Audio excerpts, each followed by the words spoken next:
જુનાગઢના સ્થાનિક લોકોને કશું જ ખબર નથી દીક્ષિત. નથી ખબર. ના, બહુ સાચી વાત છે. તળેટીમાં અંદર શું ચાલે છે એ ખબર નથી. એ એમની પોતાની દુનિયામાં પોતાના ધંધા રોજગારમાં વ્યસ્ત એમાં લાગેલા છે. પોલીસ એડમિનિસ્ટ્રેશન બધા જ હાથ નાખતા પહેલા 10 વાર વિચારે છે. કોઈ રાતે ખબર પડે કે ભાઈ આ આશ્રમ પર ન ચાલવું જોઈએ એવું ચાલે છે તો પોલીસ ત્યાં હિંમત નથી કરતી.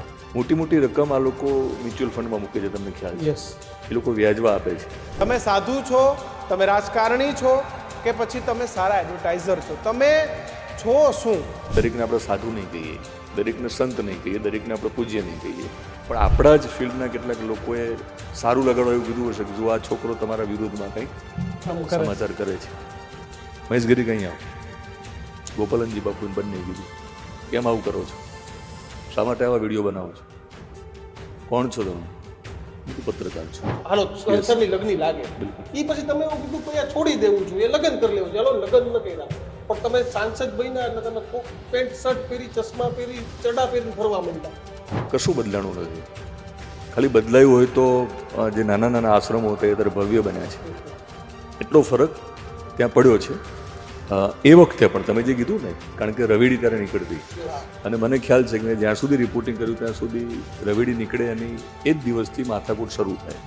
આપણે જોયું કે ઘણા બધા જે આપણા ત્યાં થઈ ગયા હોય, સંતો તો શબ્દ ન વપરાય પણ એમની નોટબુક્સ આપણે બધાએ જોઈ છે. તો એ વખતે અટલ બિહારી વાજપેયી સાથેના એમના ફોટા જોયા છે આપણે, એમને અડવાણી સાથે ફોટા જોયા છે, એમને નરેન્દ્રભાઈ મોદી સાથે ફોટા જોયા છે. તો મારે શું સમજવાનું? મહેશગીરીને કદાચ નહીં પણ યાદ હોય, જો રિકોલ કરશે ને કદાચ યાદ આવી જાય તો. યાદ તો બધું રાખે છે કદાચ યાદગીરી બહુ સારી છે. કદાચ. ખાલી શ્રી રવિશંકરનું, દ્રોણ ગામનું ભૂલાઈ ગયું છે. પોતે પેલા સંત હતા ને પાછા સંસદ બની ગયા ને પાછા સંત બની ગયા ને આ બધું ભૂલાઈ ગયું છે. મને એટલી ખાતરી થઈ ગઈ હતી 2-3 વર્ષમાં કે આ વિવાદ કર્યા વગર નહીં રહે. એ સમયે પણ વિવાદ. હા, હું હેડલાઇન આપી દેતો, લખી નાખો. વિવાદ ન થયો હોય પહેલાં આપી દેતો, કોન્ફિડન્સ. જે પ્રમાણેના આરોપો તમે 2003માં હતા અને આઈ થિંક ત્યારે જ આ વ્યભિચારના બધા આરોપો લાગેલા હતા. એમને જેટલી સમજણ હતી અથવા એમને જે સમજાવ્યું હશે કોઈ ત્યાંના સ્થાનિક ફોટોગ્રાફરે, રિપોર્ટરે, એ પ્રમાણે એમને કીધું હતું કે આવું ન કરવું જોઈએ અને મેં કીધું હતું કે આવું કરીશ. જે ગિરનારની જગ્યા છે, અંબાજીની જગ્યા છે, એટલે જે મહંત આપણી વચ્ચે રહ્યા નથી, આપણી વ્યક્તિગત બહુ સારા, હંમેશા એ નિર્મળ, એ બહુ વિવાદોમાં નતા આવે ક્યારે, એ મને ખ્યાલ છે. તો એમની નીચેના જે લોકો હશે, જેને આપણે અનુયાયીઓ કહીએ, એ લોકો આવી દાદાગીરી કરે, લોકોને લાફા મારે, એ મેં જોયું. નમસ્કાર, સતત પત્રકારોનો ગર્જનાદ કરી રહ્યા છીએ અને હવે એવો ગર્જનાદ કરવાનો છે કે જે મહેશગીરીએ અમને રણટંકાર કર્યો હતો અને ત્યાં બોલાવ્યા હતા, પરંતુ એ જ મહેશગીરીને આજથી વર્ષો પહેલા જેમને રણટંકાર કર્યો હતો એવા વ્યક્તિને આજે મળવાના છીએ અને સતત આ ચર્ચા કરી રહ્યા છીએ કે ભાઈ તમે મંદિર બનાવો છો, આશ્રમ બનાવો છો કે પછી કમર્શિયલ કોમ્પ્લેક્સ બનાવો છો, તમે સાધુ છો, તમે રાજકારણી છો કે પછી તમે સારા એડવર્ટાઇઝર છો, તમે છો શું? અને તમે એવું શું લોકોને આપી દેવાના છો જેનાથી લોકો તમને પગે લાગે? દીક્ષિત, આ ચર્ચા આપણે આજે આખો દિવસભર કરી રહ્યા છીએ. વાત એ કરવી છે કે મહેશગીરી સામે ગર્જના કરનાર વિશેષ કોણ? તો કે વિશેષ દિનેશ, એટલે કે દિનેશ સિંધવ, સિનિયર પત્રકાર, અને 2003 થી 2009 સુધી જેઓએ જુનાગઢને એક એક વિસ્તારમાં ફર્યા છે, ગલીઓ ખૂંદી છે. એમ કહો તો ગિરનાર તો ખૂંદીઓ જ છે પણ જુનાગઢની ગલીઓ પણ ખૂંદી છે, એક આશ્રમો ફર્યા છે. એ દિનેશ સિંધવ સાથે આજે ગર્જનાદ કરવું એટલા માટે જરૂરી હતો કારણ કે એને એ સમયમાં મહેશગીરી સાથે ગર્જનાદ કર્યો હતો. શું કહેશો દિનેશભાઈ? કેમ ગર્જનાદ કરવો?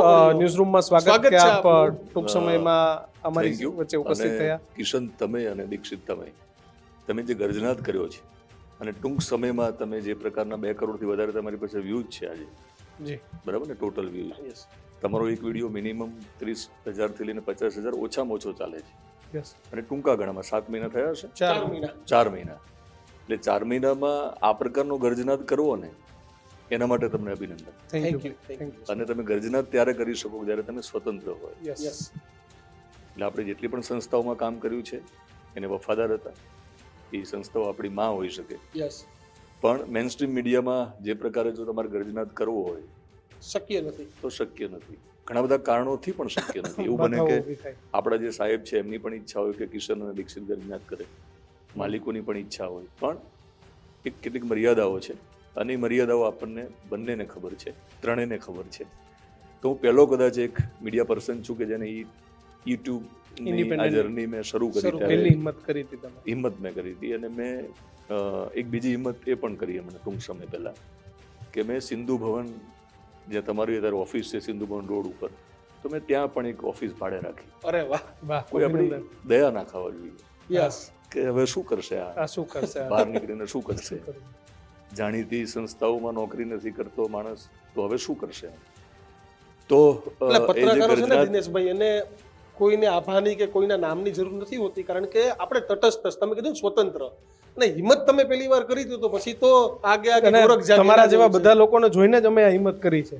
પણ તમે ગર્જના કરો છો એના માટે અભિનંદન. થેન્ક યુ ભાઈ. અને ગર્જના છે ને એને તો મેં બહુ નજીકથી સાંભળી છે સિંહની, કારણ કે મારી કરિયરની શરૂઆત 2003માં દીક્ષિત જુનાગઢમાં હું ઈટીવી ગુજરાતીનો રિપોર્ટર, અને 2003માં ઈટીવી ગુજરાતી અને આલ્ફા ગુજરાતી આ બે ચેનલો હતી, બીજી કોઈ ચેનલો નથી. તો મેં તો સિંહની ગર્જના સાંભળી છે. અને સિંહનો જ્યાં નિવાસ સ્થાન હોય, સિંહનું જે રહેઠાણ હોય, ત્યાં તમે રહો તો તમે સિંહ જેવા થાવ થોડા. એટલે હું એ વખતે ગર્જનાઓ કરતો, કોઈને ન ગમે એવું પત્રકારત્વ કરતો. ઘણા બધા કિસ્સાઓ છે ત્યાંના, બહુ ઓછા લોકોને ખબર છે કારણ કે ત્યારે યુટ્યુબનો જમાનો નહોતો. એવા મેં ઘણા બધા વિડીયો, એવા ઘણા સમાચાર કર્યા છે જેને લઈને મારા ઉપર એટેક થયા હોય, મને ત્યાંથી કાઢી મૂકવા માટે નરેન્દ્રભાઈ મોદીને રજૂઆતો થઈ હોય, એવું પણ થયું છે. એટલું બધું હું કરતો. એમાં તમે કીધું કે મહેશગીરી સામે તમે ગર્જના કેમ કરેલો, તો જ્યારે જુનાગઢ ગયો ત્યારે ગિરનારને લઈને, ગિરનારની આજુબાજુની જે ધાર્મિક જગ્યાઓને લઈને અનેક રિપોર્ટરો કવરેજ કરે છે. હવે રિપોર્ટરો એવું માને છે, ત્યાંના જે સ્થાનિક રિપોર્ટરો છે એમની ભાવના પણ હશે કે આપણે પત્રકાર છીએ ને સાથે સાથે હિન્દુ પણ છીએ, પણ પત્રકારની કોઈ ધર્મ ના હોવો જોઈએ, પત્રકારની કોઈ જ્ઞાતિ ના હોવી જોઈએ. તો એ લોકો શું કરતા કે નમન કરીએ ત્યાં સુધી વાંધો નથી, જેને ભગવો પહેર્યો છે એમને, કારણ કે દરેકને આપણે સાધુ નહીં કહીએ, દરેકને સંત નહીં કહીએ, દરેકને આપણે પૂજ્ય નહીં કહીએ, પણ તમારી ફરજ છે પત્રકાર તરીકે તમે ધ્યાન દો કે આ ખોટું થઈ રહ્યું છે. તો એ વખતે જે છેલ્લી ટૂંક છે ને ગિરનારની, ત્યાં જૈનો અને સનાતન ધર્મ, સનાતન ધર્મના જે સાધુઓ છે એમની વચ્ચે માથાકૂટ ચાલતી છેલ્લી જગ્યાને લઈને. એ આખો મામલો કોર્ટમાં છે, આપણને બધાને ખ્યાલ છે. તો એ વખતે બહુ મોટી માથાકૂટ થઈ, એટલે પછી SRP મૂકવી પડી. તો હું કવર કરવા માટે, રોજકામ કરવા માટે પોલીસ ત્યાં જતી હતી જુનાગઢ, LCB. તો હું પત્રકાર તરીકે સાથે ગયો અને હું ગિરનાર ચડી જતો. બીજા પત્રકારો ના ચડી શકતા, ચેનલમાં જે હતા થોડું શરીર વધારે હતું એટલે હું જતો. અને એ વખતે હું જાતે શૂટ કરતો, કેમેરામેન તો આપણી પાસે હતા નહીં. તો જે અંબાજી મંદિર છે દીક્ષિત, થોડું વધારે બોલું છું પણ એટલા માટે ડિટેલમાં કહું છું કે અંબાજી મંદિર છે ને એની નીચે એક જગ્યા આવે છે કે ત્યાં તમે જશો તો તમને ગુફામાં દર્શન કરવા માટે લઈ જવામાં આવશે, અને ત્યાં તમને સિક્કો મારે છે. સાબિતી છે કે તમે ગિરનાર ચડ્યા હતા. એટલે ભાવના સાથે લોકો અંદર દર્શન કરીને સિક્કો મરાવે. હવે એ વખતે મેં એવું જોયું કે અંદર જો તમે ગયા અને તમારા ફાધર મધર અથવા તમારા મિત્રો કે જેની જોડે પૈસા હોય, જેની જોડે વોલેટ હોય, એ લોકો પાછળ રહી ગયા, તમે યંગ છો તો તમે ઝડપથી નીચે ઉતરી ગયા અથવા તો ચડી ગયા. તમે તો દર્શન કરવા જશો ત્યાં સુધી તમને ખબર નથી કે અંદર તમારે 20 રૂપિયા મૂકવાના છે, ફરજિયાત મૂકવાના છે. ફરજિયાત નથી મૂકતા, તમે રિક્વેસ્ટ કરો છો કે વોલેટ નથી, તો ત્યાં બેઠેલા જે કેટલાક અનુયાયીઓ હતા, બરાબર, જે ગિરનારની જગ્યા છે, અંબાજીની જગ્યા છે, એટલે જે મહંત આપણી વચ્ચે રહ્યા નથી, આપણી વ્યક્તિગત બહુ સારા, હંમેશા એ નિર્મળ, એ બહુ વિવાદોમાં નતા આવે ક્યારે, એ મને ખ્યાલ છે. તો એમની નીચેના જે લોકો હશે, જેને આપણે અનુયાયીઓ કહીએ, એ લોકો આવી દાદાગીરી કરે, લોકોને લાફા મારે, એ મેં જોયું. અને મેં એ સ્ટોરી કવર કરી કે ગિરનારને તમે ધર્મની દુકાન ના બનાવશો. અને ઈટીવી ગુજરાતી ભાઈ વખતે હેડલાઇન બને છે. કયા સમયની વાત હશે? 2003-04ની વાત કરું છું, શરૂઆતમાં. પછી વિશ્વ હિન્દુ પરિષદની કોઈ રેલી હતી અને કલેક્ટરને આવેદનપત્ર આપવાનું હતું જુનાગઢમાં. તો મેં પહેલી વાર મહેશગીરીને રૂબરૂ જોયા.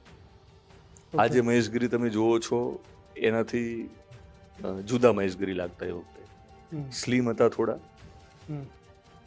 માથે મુંડન અને કુંડળ પહેરતા, પર્સનાલિટી ડાયનેમિક, અને એકદમ યંગ હતા મહેશગીરી.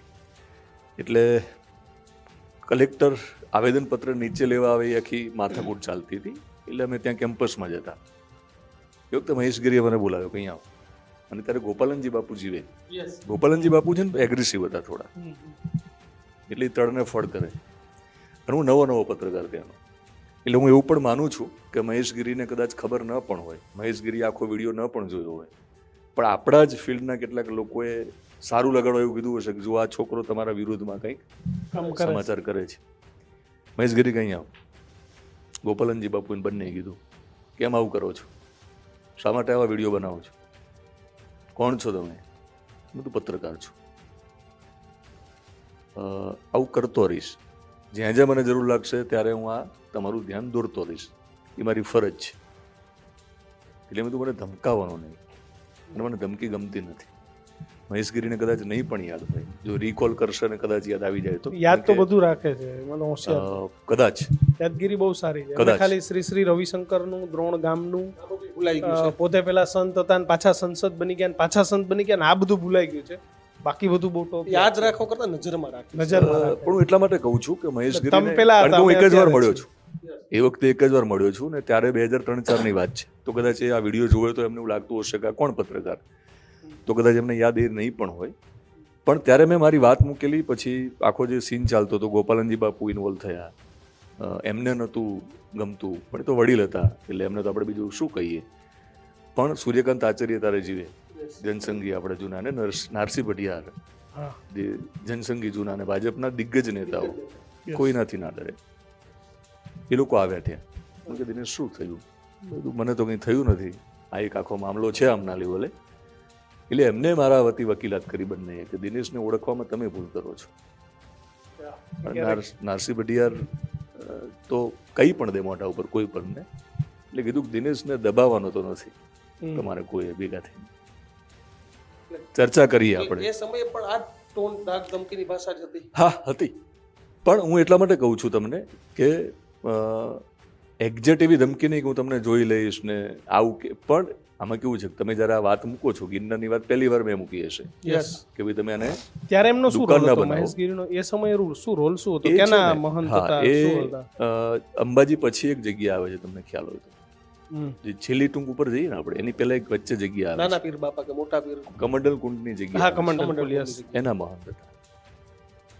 એટલે ધમકી શબ્દ એટલા માટે નહીં વાપરું, મને એવું પણ નથી કે મહેશગીરીને ખોટું લાગશે, આવું શા માટે કહે છે, પણ એમની જેટલી સમજણ હતી અથવા એમને જે સમજાવ્યું હશે કોઈ ત્યાંના સ્થાનિક ફોટોગ્રાફરે, રિપોર્ટરે, એ પ્રમાણે એમને કીધું હતું કે આવું ન કરવું જોઈએ, અને મેં કીધું હતું કે આવું કરીશ, પત્રકાર છું. અને એમને કીધું કે તમે આવો, તો એમને એમ કે નહીં આવે, પણ અમે ગયા. ઓકે, ભાઈ મેં જોયું તમારું જે સંવાદ થયો. તો દિનેશભાઈ, એ સમયનું જુનાગઢ, આજનું જુનાગઢ, લગભગ 21 વર્ષના વાણા વહી ગયા. જે પ્રમાણેના આરોપો, તમે 2003માં હતા અને આઈ થિંક ત્યારે જ આ વ્યભિચારના બધા આરોપો લાગેલા હતા, ત્યારે શું માહોલ હતો, ત્યારે શું આરોપ લાગ્યા હતા, અને આજનું કેટલું જુનાગઢ બદલાઈ ગયું? જુનાગઢ છે ને, મેં બહુ નજીકથી જોયું છે જુનાગઢ. તમે કીધું એ પ્રમાણે હું જ્યારે સ્ટિંગર હતો, રિપોર્ટર પણ નહીં, સ્ટિંગર કહેવાય, આપણે સ્ટિંગર કહેવાતા, તો એ વખતે મારી પાસે બાઇક નહોતું શરૂઆતમાં 6 મહિના, મારી પાસે મોબાઈલ નહોતો 1 મહિનો. એ વખતે હું રખડીને રિપોર્ટિંગ કરતો. પગારમાંથી કશું ન બચે એ પ્રકારનો ખર્ચો થઈ જાય, આમ છતાં આખા જિલ્લાને હું સતત કવરેજ મળે દીક્ષિત, એના માટે પ્રયત્ન કરતો. સળંગ મહિનો મારી હેડલાઇન બનતી. મારી અને મહેશજી રાયજાદા ત્યારે પોરબંદર હતા, અમારા બંનેની સ્ટોરી કાયમી ચાલતી.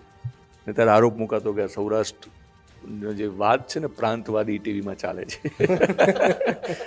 એવું નથી, હું અને રાયજાદા કામ કરીએ છીએ અને અમારી સ્ટોરી વધારે આવે છે. એટલે મેં જુનાગઢને મેં બહુ નજીકથી જોયું છે. ગણતરી પૈસાની નહોતી કરી, કેટલા પૈસા બચી જશે મારી જોડે. જુનાગઢના સ્થાનિક લોકોને કશું જ ખબર નથી દીક્ષિત. નથી ખબર? ના, બહુ સાચી વાત છે. તળેટીમાં અંદર શું ચાલે છે ખબર નથી. એ એમની પોતાની દુનિયામાં, પોતાના રોજગારમાં એમાં લાગેલા છે. બીજું, જગ્યાને લઈને એક સારી એમની ભાવના પણ છે કે ધાર્મિક જગ્યાઓ છે, ધાર્મિક જગ્યામાં બેઠેલા જે લોકો છે એ આપણા માટે સન્માનીય છે. એટલે જુનાગઢના લોકલ લોકો છે, સ્થાનિક, એનો કોઈ મતલબ નથી, એમને કશું લેવા દેવા સીધી રીતે નથી, સીધી રીતે બિલકુલ લેવા દેવા નથી. બીજું, જુનાગઢમાં જે લાખોની સંખ્યામાં શિવરાત્રિના મેળામાં જે લોકો આવે છે અને પછી પરિક્રમામાં જે લોકો આવે છે, એ કયા લોકો છે? તમે કદાચ જોશો તો તમને ખ્યાલ આવશે. બિલકુલ, બહારથી આવતા લોકો. ખેડૂત છે, મજૂરી કરે છે, નાના મહેનત કરે માણસો છે, નાના માણસો છે, અને જે આ શ્રદ્ધા સાથે જોડાયેલા છે. એટલે એમના જે થોડા થોડા બચેલા પૈસા જે છે ને એ ત્યાં મૂકવા આવે છે, દર્શન કરવા આવે છે. એમને લાગે છે કે ચારધામની જાત્રા કર્યા પછી જો દામોદર કુંડમાં આપણે નહીં જઈએ યસ તો આપણી ચારધામની જાત્રા પૂર્ણ ફ્લોપ નથી જશે. થતી. એવા લોકો ત્યાં આવે છે જે રાત દિવસ કાળી મજૂરી કરી ખેતરમાં ઠંડીમાં કામ કરે છે. એવા લોકો આવે અને છે. દિનેશભાઈ, એ શિવરાત્રી અને જે પરિક્રમા છે ને ત્યાંથી જ એવું કહેવાય છે કે 365 દિવસના અન્ન ભંડારા ભરાઈ જાય છે ગિરનારમાં ચલાવવા માટેના. ઘણું બધું છે એમની. ત્યાંથી બધું જ આવી જાય છે. એ બે જ કાર્યક્રમોની અંદર ત્યાં પૈસા આવી જાય છે અને પછી આખું વર્ષ ગિરનાર ત્યાં ચાલતો હોય છે. તમે કીધું એ બહુ, માત્ર જુનાગઢ નહીં, આખું સોરઠ લઈ લો તમે, બહુ ઓછા લોકોની ત્યાં લેનદેન છે. બાકીનો આખો વહીવટ બારોબારથી ન અધ્ધર તાર ચાલે છે ગિરનાર. બિલકુલ. પોલીસ, એડમિનિસ્ટ્રેશન બધા જ હાથ નાખતા પહેલા 10 વાર વિચારે છે. કોઈ રાતે ખબર પડે કે ભાઈ આ આશ્રમ પર ન ચાલવું જોઈએ એવું ચાલે છે તો પોલીસ ત્યાં હિંમત નથી કરતી, કારણ કે ત્યાં શ્રદ્ધા અને આસ્થાઓની લાગણીઓ છે. અને એમાં તમે કંઈક સડી કરવા જાવ એટલે સીધા લોકોના ટોળા, એ પોલીસ, પત્રકાર કે વહીવટદાર એટલે કે એડમિનિસ્ટ્રેશન એની સામે પડી જાય છે.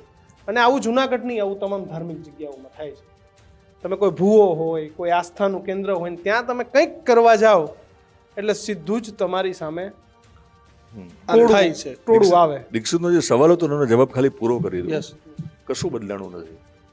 ખાલી બદલાયું હોય તો જે નાના નાના આશ્રમો હતા એ અત્યારે ભવ્ય બન્યા છે. એટલો ફરક ત્યાં પડ્યો છે. એ વખતે પણ તમે જે કીધું ને, કારણ કે રવેડી ત્યારે નીકળતી, અને મને ખ્યાલ છે કે મેં જ્યાં સુધી રિપોર્ટિંગ કર્યું ત્યાં સુધી રવેડી નીકળે એની એ જ દિવસથી માથાકૂટ શરૂ થાય આજે કે પણ જૂના અખાડા પહેલા નીકળશે કે અગ્નિ અખાડાની જે પાલખી છે પહેલી જશે. ત્યારે ભારતી બાપુ જીવતા હતા અને આ સામે ગોપાલનજી બાપુ હતા. બંનેની વિચારધારા રાજનીતિક રીતે જુદી જુદી હતી. ઓકે.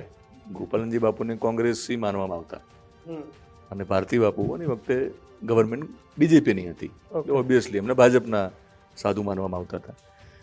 એ વખતે મારી પાસે હચનું સિમ કાર્ડ હતું. તડીટીમાં એ વખતે કવરેજ નહોતું મોબાઈલમાં. ઓકે. હચમાં આવે એટલે બીજા રિપોર્ટરોએ રિપોર્ટિંગ કરવું હોય, ફોનો આપવો હોય તો હું આવું ને મારો ફોન એમને આપું તો બધાના ફોનો થતા. હું સાંજે મારું 7 વાગ્યાનું બુલેટિન હતું દીક્ષિત. એ વખતે 24 કલાકનો 24 કલાક નહીં, 12, 1, 3, 6 આ જ પ્રકારના બુલેટિન. 7 વાગ્યાના બુલેટિનમાં હેડલાઇન હોય કે ભાઈ રવેડી માટે બંધ બારણે મીટિંગ ચાલુ અને વિવાદ યથાવત. તો બીજા રિપોર્ટરો કહે કે હજુ ક્યાં વિવાદ છે, હજુ તો મીટિંગ ચાલુ છે. બુલેટિન મારું હમણાં પતી જશે. પણ મને ખબર છે કે આ લોકો વિવાદ કરશે કરશે ને કરશે. જો મને એવું લાગતું હોય કે હું ખોટો નહીં પડું, 7 વાગ્યાનું બુલેટિન પૂરું થાય જો વિવાદ ના થાય તો સ્વાભાવિક છે કે ચેનલના એડિટર મને પૂછે કે દિનેશ આ વખતે વિવાદ થયો ને અને તે કેમ ચલાવડાવ્યું. પણ મને એટલી ખાતરી થઈ ગઈ હતી 2-3 વર્ષમાં કે આ વિવાદ કર્યા વગર નહીં રહે.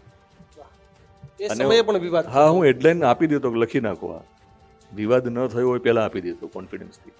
ખબર હતી કે હમણાં 6 વાગે શરૂ કરશે, 7 વાગે 9, 10, 10:30 સુધી વિવાદ ચાલશે. હું રહ્યો ત્યાં સુધી કોન્ફિડન્સથી કહેતો કે વિવાદ લખી નાખો. આજે પણ એ જ છે. ના, હવે નથી. હવે કેવું છે કે પેલું રવેડી વાળું જતું રહ્યું. નહીં, રવેડીની આ વખતે પણ બબાલ હતી. એ હતી. આ વખતે એવું હતું, કલેક્ટરે કીધું કે તમારા અંદર મીડિયાએ કવરેજ કરવા માટે. નહીં, પેલા કોણ કાઢશે એના માટેનો વિવાદ એ તો હતું જ. અને પછી પેલું આ પણ આવ્યું હતું કે ભાઈ કોણ મીડિયા અને આ પછી વખતે ના જવા શિવરાત્રીમાં દેશો. વિવાદ હતો કે આ દિવસથી મહેશ ગીરીએ જ ઊભો કર્યો હતો કે ભાઈ તમે હું કહું ત્યારે જ ગેટ ખોલવાના, પહેલા નહીં ખોલવાના. પણ ઓછું પ્રમાણમાં જે મેં જોયું પેલા હતું. બહુ પેલા જ. એટલે જુનાગઢ મારી દ્રષ્ટિએ અંદર કશું બદલાયું નથી. મેં કીધું એ પ્રમાણે આ પ્રકારની જે પરિસ્થિતિ બદલાણી છે. બીજો મોટો મુદ્દો કેવો છે કિશન દીક્ષિત, તમને લોકો એવું કહેશે કે ભાઈ તમે આ સનાતન વિશે આટલી બધી ચર્ચા કરો છો, તમે બીજા જે ધર્મો છે, ફોર એક્ઝામ્પલ મુસ્લિમ ધર્મ એની કેમ છે, નથી કરતા? ખ્રિસ્તી ધર્મ છે, ત્યાં ડર લાગે છે તમને એવું કહેશે. ત્યાં તમે કેમ નથી આ ગર્જનાત કરતા? હવે સવાલ એ છે કે કોંગ્રેસના શાસનમાં જે વસ્તુ ન થઈ હોય એ ભાજપના શાસનમાં થયું આપણે ઈચ્છતા હોઈએ. તો હવે દર વખતે જો એક્ઝામ્પલ એવું જ આપવામાં આવે કે યાર કોંગ્રેસે નહોતું કર્યું તો અમને ના કહેશો, તો યાર એ કોઈ અર્થ નથી. બરાબર? તો સનાતનમાં જે ચાલે છે, સનાતન ધર્મની અંદર જે કંઈ સડો છે એને દૂર કરવા માટે આપણે જ નહીં કહીએ તો થોડા બીજા કોઈ રિપોર્ટિંગ સનાતનના ખોડે જન્મેલા છે. બિલકુલ જીવ તો આપણો બળવાનો ને. પેલા બિલકુલ મારા દાદીમાં હોય કે મારા ફાધર હોય ટોકે કે દીકરા ઓછું બોલવાનું, પણ આપણે ખબર છે કે આજે નહીં બોલીએ તો આવનારી પેઢી, મારી દીકરી છે, આવનારી પેઢીની શું હાલત થશે. દિનેશભાઈ, વાત એ છે કે એક વારંવાર વિચાર આવે મેં મહેશગીરીને સમાજમાં પૂછ્યું હતું, મને જવાબ ન મળ્યો. પહેલો જ સવાલ હતો કે હજી તનસુખગીરી બાપુની અંતિમ યાત્રા નથી. એ દેવલોક પામે છે, સ્વર્ગવાસ કરે છે, તો એની પાછળ ભંડારાઓ થવા જોઈએ જુનાગઢમાં. તમારે ડાયરાઓ થવા જોઈએ, સંતવાણી થવી જોઈએ, શ્રદ્ધાંજલિના પાઠ થવા જોઈએ. એની બદલે અધૂરી અંતિમ યાત્રા મૂકી અને મહેશગીરી પ્રેસ કોન્ફરન્સ કરવા જાય, હરિગીરી ગાદી પર કબજો કરવાની વાત કરે. હું તમને એવું કહી દઉં કે મારા પરિવારમાં એવું કાંઈ થાય તો હું પહેલા વ્યવહારિક કામ તો પૂરું કરું ને. મારો ઘર મારા પપ્પા મારા નામે લખીને ગયા હશે, મને મળવાનું જ છે ભાઈ, આજ ને કાલે. તો આ સંતોના ઝઘડાને તમે કઈ રીતે જોયો છો? સંતોના ઝઘડાને બે રીતે જોવાની દીક્ષિત આપણે જરૂર છે. હવે મહેશગીરી ત્યાં ચિત્રમાં છે એટલે તમને, મને અથવા તો લોકોને લાગશે કે મહેશગીરી આ ન કરવું જોઈએ, પણ મહેશગીરીની જગ્યાએ બીજું કોક હોત તો પણ કરત. હું બેયનું એટલે જ બેયનું બોલ્યો કે હરિગીરીએ પણ એ જ કર્યું, મહેશગીરીએ પણ એ જ હા, કર્યું. એટલે એવું આપણે ન ભૂલીએ કે મહેશગીરી જ કેમ આમ કરે છે, Yes, yes. બરાબર ને? બીજા હોત તો પણ આવું કરત. ડેફિનેટલી. એટલે બીજું, નેતાઓથી તમે ક્યારે એમની સોપારી લેતા નહીં. ત્યાંના જુનાગઢના કેટલાક નેતાઓને હા, હા. તમે લો જ નહીં, પણ મહેશગીરી જેટલા જ એ લોકો પણ જવાબદાર છે. ત્યાંના કેટલાક નેતાઓ બોલું છું, બરાબર? એટલા માટે કહું છું કે અલ્ટિમેટલી લોકોને શું લાગશે કે ભાઈ તમે ગર્જના કરવા નીકળ્યા છો તો આપણે તો આપણી ફરજ છે ને. Yes, yes. અત્યારે મુદ્દો આ છે તો આપણે સનાતન ધર્મના લોકોને કહેવાના છીએ. આપણે ગિરનારની ચર્ચા કરીશું, પણ ત્યાં જે સ્થાનિક નેતાઓ છે એમાં કેટલાક નેતાઓને છોડીને બધા ભેગા છે, મિલીભગત છે. હા, મિલીભગત છે બધાની. એમાં કેટલાક લોકો સાથે મેળ આવે છે, એટલે એક એમનું એક જુદું જૂથ છે. એટલે ભાજપના જ બે નેતાઓનું જૂથ છે, એક મહેશગીરી ભેગું છે ને હરિગીરી ભેગું છે. તમે ગર્જનાત કરો Yes. તો જ ખબર પડે લોકોને. એવું ના હોય ને તો વર્ષોથી બધું જોવે છે ત્યાં. હા, બધા બધું જોવે છે, તો એ શા માટે એમની મિલીભગત છે ગોઠવાયેલા છે બધા. એ પણ સમજવાની જરૂર છે. એટલે ત્યાંના સ્થાનિક કેટલાક નેતાઓ અને કેટલાક કહેવાતા સાધુઓ બંનેનો આખો આ ખેલ છે. અને ખેલ કયો છે? સત્તાનો ખેલ છે, ગાદીનો ખેલ છે. એમાં તમે એને નકારી ના શકો. એટલે હવે મહેશગીરીએ કર્યું એટલે બીજા નહીં કરે, અને બીજા સારા છે એવું આપણે માની લેવાની જરૂર નથી, અને બીજા બધા જ ખરાબ છે એવું માની લેવાની બિલકુલ જરૂર નથી. For example Shernath Bapu. Yes. આ વખતે હું છેલ્લે હમણાં ગયો ત્યારે મને નવી લાગ્યું કે એમનું થોડું ભવ્ય આશ્રમ મેં જોયો. ઓકે. કારણ કે મેં એમનો જૂનો આશ્રમ જોઈ લો. એની સૌમ્યતા, એમની આંખોની નિર્મળતા, એમને કવરેજ ના જોઈએ મીડિયાનું, કશું ના જોઈએ. એમનો ખાલી એક જુદો ભાવ. કાશ્મીરી બાપુ હતા. કાશ્મીરી બાપુ હતા. પણ મને કોઈ કીધું કે ભાઈ સમય સાથે ઘણા લોકો અનુયાયી આગ્રહ રાખ્યો હતો કે બાપુ આપણે આવું કરવું જોઈએ, એટલે થોડી સગવડતાના માટે એમનો પણ મેં ભવ્ય આશ્રમ જોયો. પણ મેં જૂના શેરનાથ બાપુને જોયેલા છે. બીજું મુક્તાનંદજી બાપુ છે આપણા બિલખા. એ જે કામ કરે છે ને, તમે ત્યાં ક્યારેય ડાયરો લાઈવ જોયો એમની જગ્યાનો? એમને ઘોર કરતા જોયા?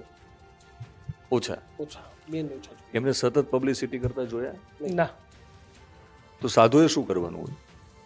સાધુએ શૈક્ષણિક જે આપણો વ્યવસ્થા છે, શિક્ષણ વ્યવસ્થામાં ઇન્વોલ્વ થવું જોઈએ, ગામોને દત્તક લેવા જોઈએ, પછી લોકોના આરોગ્યની ચિંતા કરવી જોઈએ. તો એમને શું કર્યું કે ત્યાં એમને વૃદ્ધાશ્રમ પણ કર્યો, ત્યાં એમને દવાખાનું પણ કર્યું, ત્યાં એમને પશુ દવાખાનું પણ કર્યું, અને ત્યાં એમને હોસ્પિટલ પણ કરી, અને ત્યાં એમને શિક્ષણ કાર્યક્રમ પણ કર્યું. અને કચ્છમાં જ્યારે ભૂકંપ આવ્યો ત્યારે જે નિરાધાર બાળકો હતા, જેનું કોઈ બચ્યું નહોતું, એ લોકોને ત્યાં મોટા કર્યા બાપુએ. આમ છતાં મુક્તાનંદજી બાપુને પણ ખબર હશે કે એમનામાં પણ પોતામાં કેટલીક ઉણપ હશે, જેમ તમારા અને મારામાં છે. આપણે કોઈ સંપૂર્ણ નથી, પણ પર્સન્ટેજ વાઇઝ કેટલાક માર્ક્સ આપવા હોય તો આપણે એમને આપી શકીએ. એ ખરા અર્થમાં એમને જે કરવાનું છે કરે છે. હવે મને એ સમજાતું નથી કે અંબાજી મંદિરમાં આટલું બધું દાન આપણે કરીએ છીએ તો ત્યાંના રસ્તાઓમાં ખાડા કેમ છે? બિલકુલ. આજુબાજુના લોકો દુઃખી કેમ છે? યસ. એમાં ક્યાં સરકારની રાહ જોવાની છે? એ પોતે કરી શકે. અને તમને બીજું કહું, તમે 9 લાખો રૂપિયા, તમારો મારો તો રૂપિયો 2 રૂપિયા હશે કદાચ નહીં પણ હોય, પણ લાખો શ્રદ્ધાળુઓના કરોડો રૂપિયા આજે પણ કેટલા કોર્ટ કચેરીમાં વપરાય છે?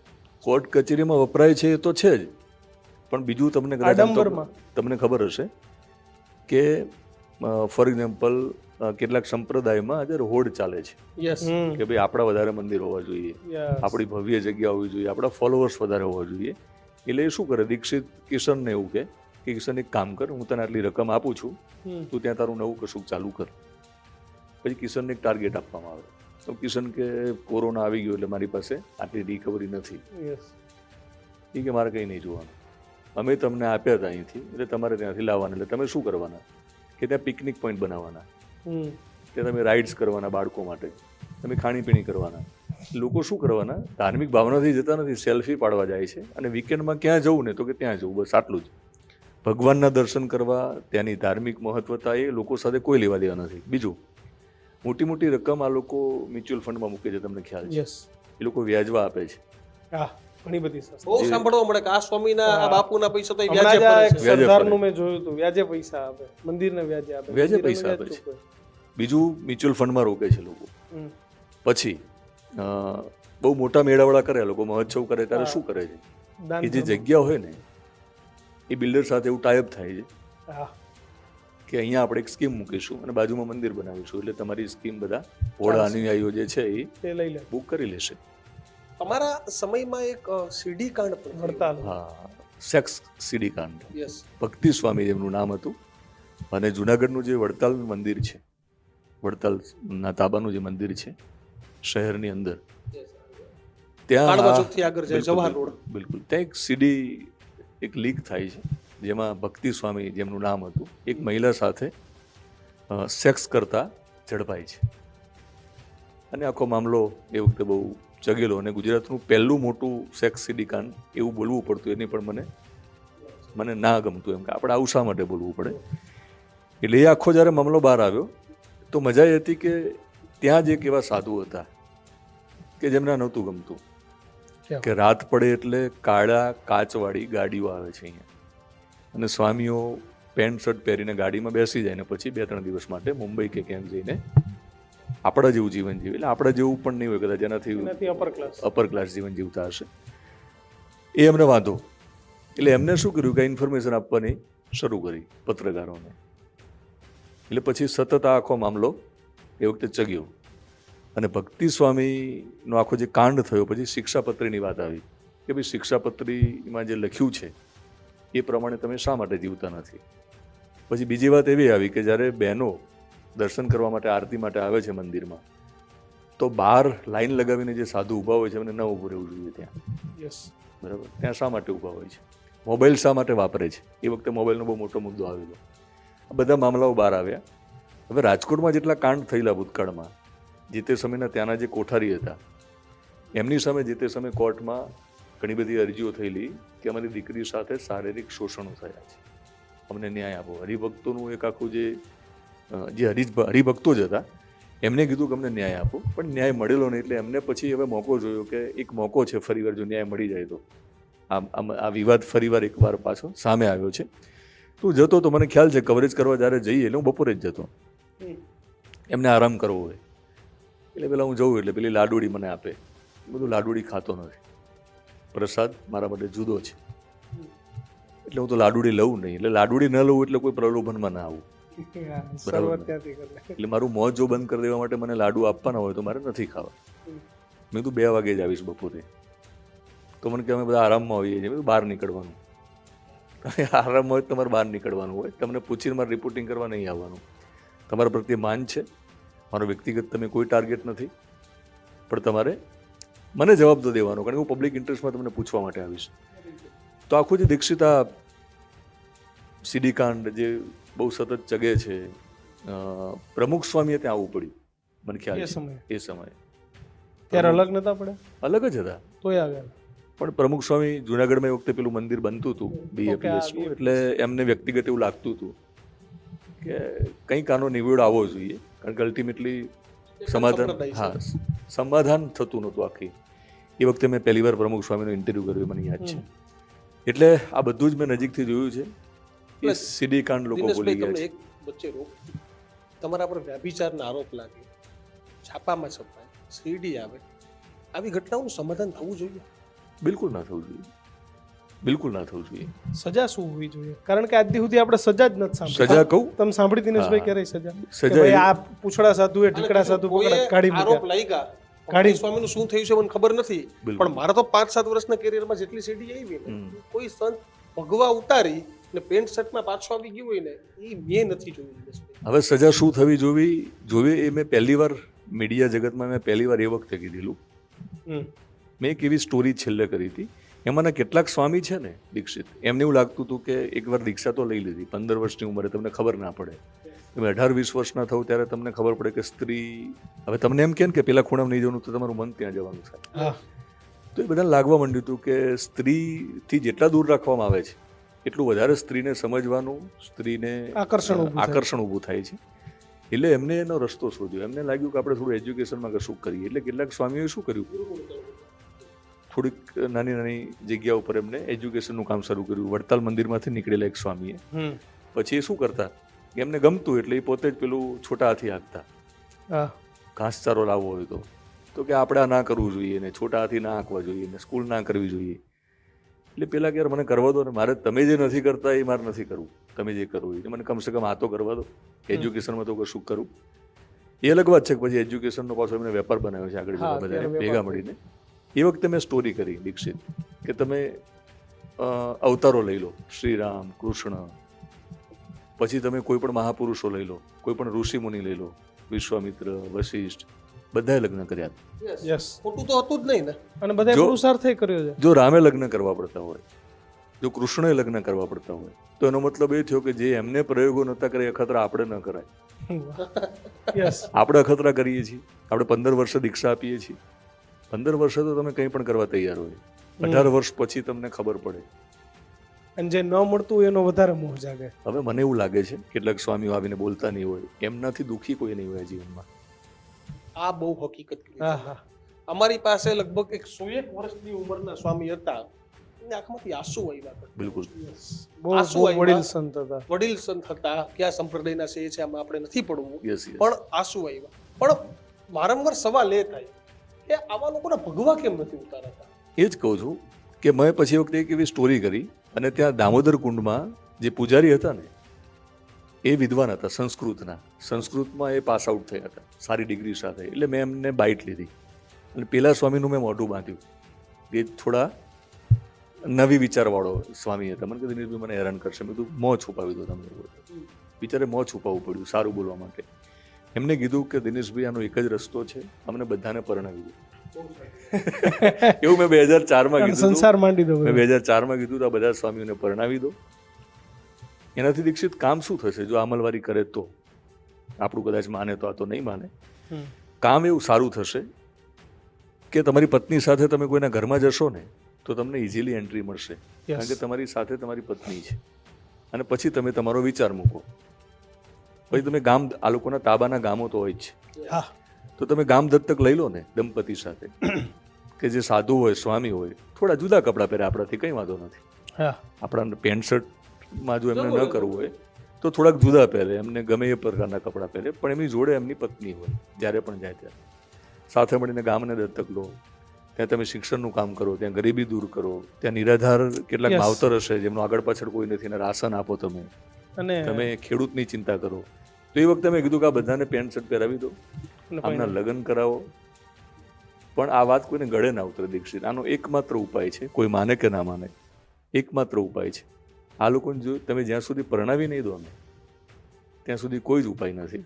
હવે બધા જ સ્વામીઓ ખરાબ છે નથી કહેતા આપણે, પણ સારા સ્વામીઓ અંદર પીડાય છે.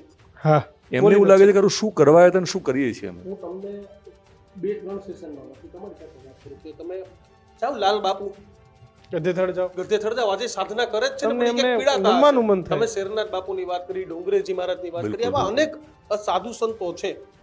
પણ મહેશગીરી ત્યારે વાત કરી કે અવસ્થા ને વ્યવસ્થાના સાધુ અલગ હોય. અમે વ્યવસ્થા છે, વ્યવસ્થાના સાધુ.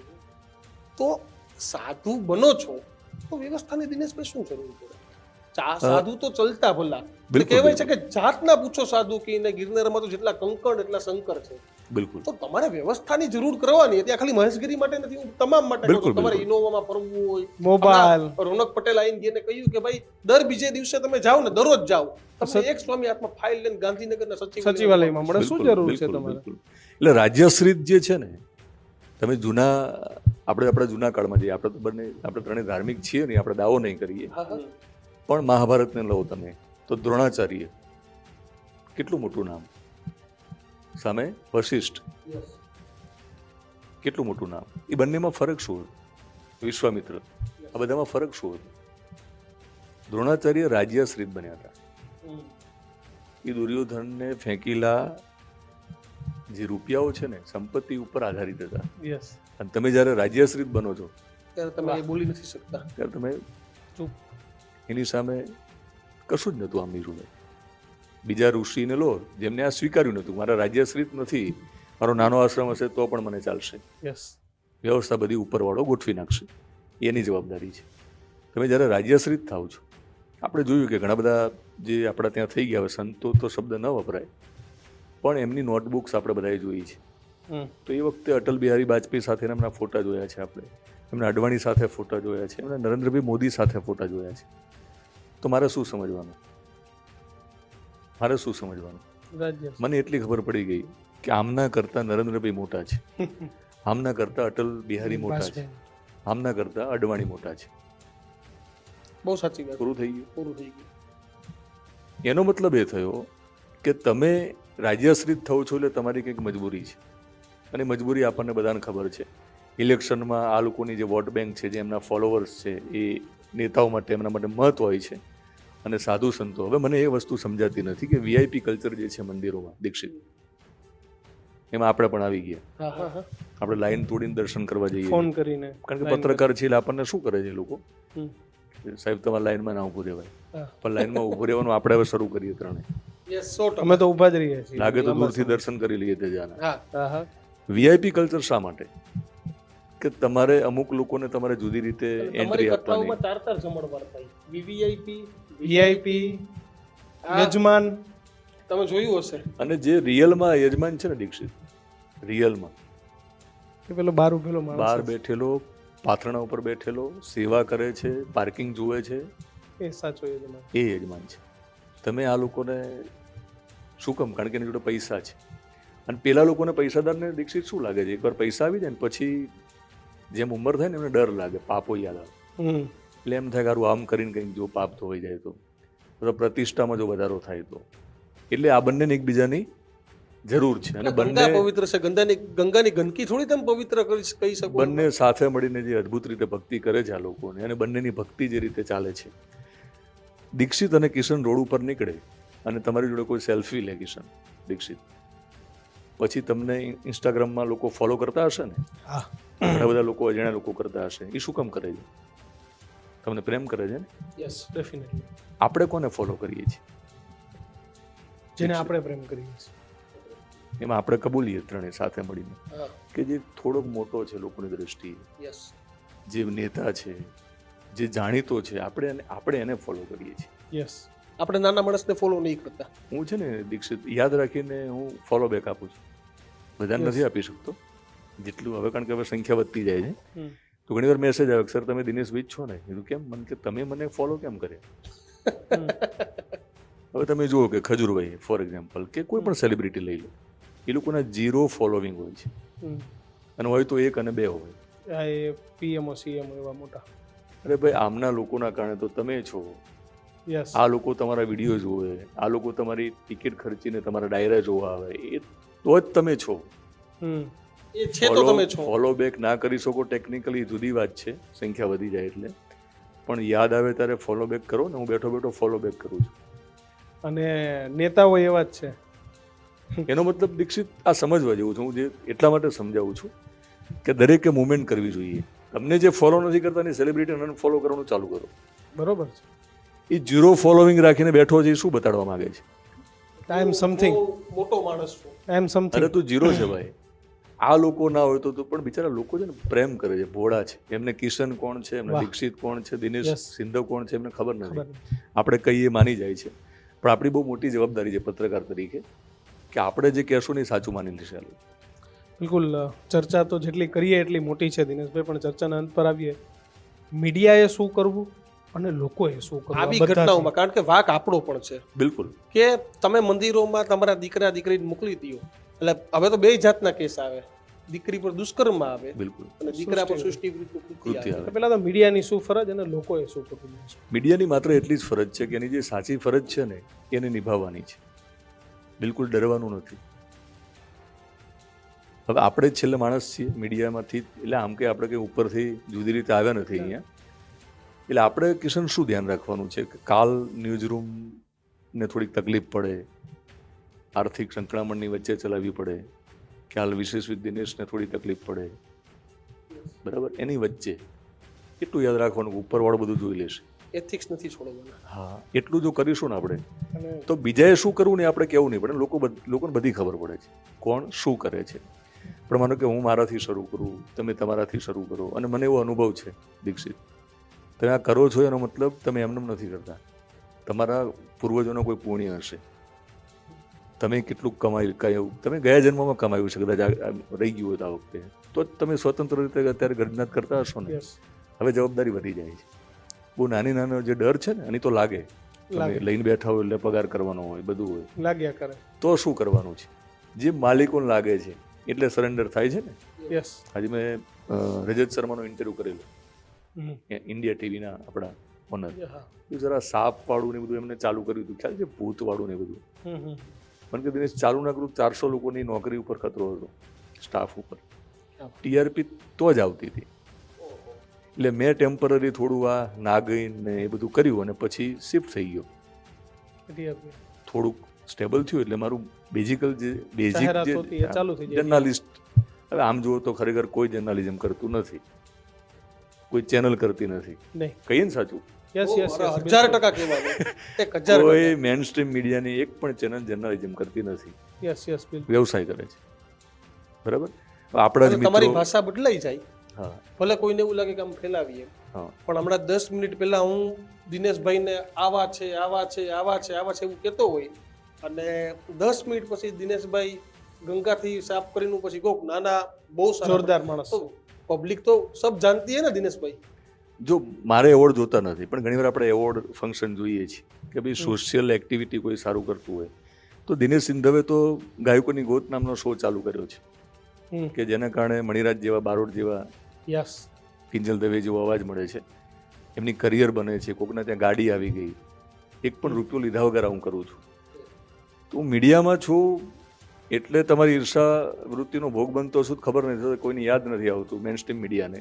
એટલે મને જ પૂછે કે આમાં કોને બોલાવાય ઇન્ફ્લુએન્સર તરીકે. મને નવાઈ લાગે, યાર હું ઇન્ફ્લુઅન્સ નથી કરતો સોસાયટીને, મારા વિડીયો લોકો જોવે જ છે એમ, પણ હું મીડિયામાં છું ને તો મારે તમને નથી બોલાવાય. યસ. એટલે આ બધી જે પણ એક મારે આવું નથી, કોઈ મને એવોર્ડ આપે એટલા માટે હું કરતો નથી, મને કોઈ ડિબેટમાં એ લોકો મેઇન સ્ટ્રીમમાં બોલાવે એટલા માટે કરતો નથી, પણ મીડિયાએ સુધરવાની જરૂર છે. ખાસ તો જે ભક્તિ કરે છે ને મીડિયા, એ મીડિયાએ ભક્તિ બંધ કરવાની જરૂર છે. તો ઓટોમેટિકલી આ બધા સીધા જે કંઈ છે ને, હા, મહેશગીરી તો દેખાય છે આપણને. હું બહુ સ્પષ્ટ કહીશ, મહેશગીરીની વકીલાત નથી કરતો તો ક્યારે મળ્યો નથી. એમને હું મળીશ તો ત્રીજી વાર મળીશ, જો મળું તો. એ મને રણટંકાર માટે કદાચ બોલાવે તો. અને મારા કોઈ વ્યક્તિગત દુશ્મન નથી મહેશગીરી, મારા પણ દુશ્મન. એમને જેટલું સારું કામ કર્યું છે ને આપણે એપ્રિશિએટ કરીએ. યસ, બિલકુલ. એમને શાહરૂખ ખાન સાથે જે વાત કરી દીક્ષિત, અને જો ખરેખર એ પ્રકારે એમને વાત કરી હોય તો મારે આપણે બધાએ સાથે મળીને એમને કહેવું પડે ખરેખર દિનેશ સારા કામ કર્યા હોય ને 100% એપ્રિશિએટ છે. પણ અમારા જે પ્રશ્નો હતા દિનેશભાઈ, એક પત્રકાર તરીકે તમને ગુસ્સો આવે, કરવાના જ, હું તમને સવાલો કરું અને તમે મને સવાલોમાં ગોળ ફેરવો, બિલકુલ. એટલે કરતા તમારે મારો એવો સવાલ હતો ભાઈ કિશને 10 વખત શ્રી રવિશંકરનો ઉલ્લેખ કર્યો, તમે કદાચ સાંભળ્યું હોય. બિલકુલ. એક વખત સુદ્ધા એમને જવાબ નહીં. હંમેશા જવાબ તો દેવો પડશે. ગુરુ બદલ્યા કર્યા. ગુરુ, બરાબર. એમના કમંડલ કુલવાળા ગુરુ, એમના ગુરુ દ્રોણવાળા ગુરુ, એમના ગુરુ ભવનાથમાં બેઠા એ ગુરુ, એમના ગુરુ જે એમને કબજો કરવો છે અંબાજી એ ગુરુ, એટલે કેટલા ગુરુ. અચ્છા દિનેશભાઈ, તમે અલગ અલગ સ્ટ્રીમયાર્ડમાં કામ કર્યું, પણ તમે તમારો પત્રકારનો ધર્મ ન ચૂક્યા. બિલકુલ, બિલકુલ. કોઈ પણ જગ્યાએ તમે વિશેષ દિનેશ કરો છો તો ના કોઈનું કરિયર બનાવો છો, પણ તમે એઝ એ ઇન્ફ્લુએન્સર જર્નાલિસ્ટ તરીકે તમારું કામ ચાલુ રાખ્યું. તમે ભગવા તો ન પહેર્યા ને, આ પૂરું થઈ ગયું. બિલકુલ. અચ્છા, અમારો સવાલ એ હતો તમે મજા આવી તો ભગવા પહેરી લીધા, હાલો સંસારની લગ્ની લાગે, એ પછી તમે એવું કીધું ભાઈ આ છોડી દેવું જોઈએ, લગ્ન કરી લેવું જોઈએ, હાલો લગ્ન ન કર્યા, પણ તમે સાંસદ બન્યા એટલે તમે પેન્ટ શર્ટ પહેરી, ચશ્મા પહેરી, ચડા પહેરીને ફરવા માંડ્યા. આથી પૂરું થયું, પાછા ભગવા પહેરવા. અને તમને એવું જ હતું કે હવે આપણે સંસદ બની ગયા એટલે હવે આપણે આજીવન રહેવાના, પણ એ ઓળખી ગયા એટલે જય માતાજી કહી, એટલે ભગવા ઉતારી દીધા. એટલે ઈ સવાલ એવો હતો કે આવા સગવડિયા સાધુ કેવા દિનેશભાઈ આજના જમાનામાં? એટલે એ શ્રી રવિશંકર સાથે જોડેલા હતા ત્યારે પ્રશિક્ષક હતા, બરાબર ને? યસ. વૈશ્વિક ઇન્ટરનેશનલ યોગાના એ પ્રશિક્ષક હતા. હવે જો મહેશગીરી ઉદારવાદી હોય, અને એ આ પ્રકારનો જો બદલાવ દીક્ષિત ઈચ્છતા હોય, આપણે પૂરું કરીએ છીએ ડિવિઝનના પ્રમાણે, આ પ્રકારનો જો બદલાવ ઈચ્છતા હોય તો મને લાગે છે કે એમને પહેલ કરવી પડે ખુલ્લીને, યસ, કે દીક્ષિત, કિશન, દિનેશભાઈ મારે આ કરવું છે, મને સપોર્ટ કરો તમે. ખાલી ભગવા પહેરીને એક જગ્યાએ બેસી રહેવાથી નહીં ચાલે, મારે કંઈક સમય સાથે કરવું છે, મારો ઈરાદો સારો છે, મૂળ હેતુ છે ને દીક્ષિત, એ અગત્યનો છે. પડોશમાં કોઈ વડીલ રહેતા હોય, એમને ત્યાં સુંદર દીકરી હોય અને યુવાન પડોશનો આવીને એવું કહે કે શીરો મારા ત્યાં બન્યો હતો તો મારા મમ્મીએ કીધું કે આપી આવું, અને મેં કીધું કે ના હું પોતે આપી આવું, તો વડીલને લાગે કે કેટલો ડાયો છે, પણ એ પેલી દીકરીને જોવા માટે આવ્યો. ઈરાદો અગત્યનો છે. તમે કયા કપડામાં કરો છો, હું તો ત્યાં સુધી મહેશગીરી સાથે સહમત છું. 100%. જો તમારી છૂટ હોય તો મને. અરે 1000% છૂટ. આપણે તો આ લોકોને પેન્ટ શર્ટ પહેરાવા જ છે, હા હા 100%, 1000%. સફેદ વસ્ત્રો પહેરાવા છે, તો મહેશગીરીને પણ છૂટ આપો, હું તો એવું માનું છું. અને પછી કરો સારું કામ, પણ પછી દાગ પણ નહીં કલર લાગે. જો. લગન કરી લે ને મારો ક્યાં માસીનો દીકરો થાય મારે ના હોય, આપણે છોકરી ગોતશું, પણ આ અમારો વિષય છે કે માત્ર મહેશગીરી નહીં, આપ જે હોય એને. મારો તો પેલો સવાલ જ, જે દુષ્કર્મનો આરોપ લાગે, જેને કર્યા, જેની સીડી આવી, એટલે કઈ ખોટું નથી. આ છુપાવેલી પાછા વાત છે બધા. સ્વીકારતા નથી, તકલીફ ત્યાં છે ને, સ્વીકારવું. એટલું કરીએ આપણે. મને લાગે છે કે મહેશગીરીની ઉદારતાવાદી નીતિને સ્વીકારીએ, Yes. સાથે મળીને એવું કરો કે ભાઈ હવે પછી છે ને દીક્ષા, આ બધાને નહીં ગમે કેટલાકને, પણ ગર્જનાત કરવામાં મને ફાવે છે પહેલાથી, અને ઉપરવાળા ઉપર વધારે વિશ્વાસ છે ને એટલે બહુ ડર નથી જીવનમાં. યસ, એક જ મુદ્દો છે કે આ લોકોએ છે ને આપણી જેમ સાદા વસ્ત્રો પહેરીને જુદો દેખાવ કર્યા વગર, દાઢી વધારે રાખવાની જરૂર નથી, મોટા લાંબા વાળ રાખવાની જરૂર નથી, પોતાની પત્ની સાથે નીકળવાનું, ગામો દત્તક લેવાના અને એમની સાથે બધા જોડાતા જશે. કરે જ છે ને, ઘણા બધા ચલો લોકો કરે જ છે. દિનેશભાઈ, આશા રાખીએ કે સુધારાવાદી બને બધાય. વાદી ના બોલી.